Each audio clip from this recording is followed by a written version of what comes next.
Тәрбие адамның ақылын ғана дамытып қоймай, адам жүрегінде еңбекке деген ынтаны жандыру қажет. Жалпы бастауыш сыныпта балалар еңбегінің 4 түрі бар. Оның біріншісі өзіне-өзі қызмет көрсету, екіншісі шаруашылық тұрмыстық қызмет, үшіншісі табиғаттағы еңбек, төртіншісі қол еңбегі.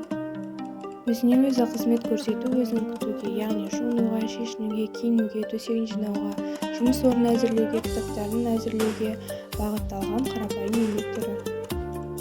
Бастауыш мектеп кезінде балалар ересектердің жәрдемімен тұрмыстық қызметтерге араласа бастайды. Біз мұғалім ретінде олардың бойында жәрдем етуге деген ынталарын арттыруымыз қажет. Сабағын оқып болғаннан кейін ата-анасына жәрдем беріп, қолғабыс болуларын сұрауымыз қажет. Ал мектепте балаларды еңбекке тәрбиелеу мақсатында тазалық сағатын немесе тазалық күнін өткізуімізге болады. Бұл күнде балалар қарапайым жұмыстармен шұғылданады, яғни мектеп айналасында қоқыстарды жинайды, сыныптың ішін тазалайды.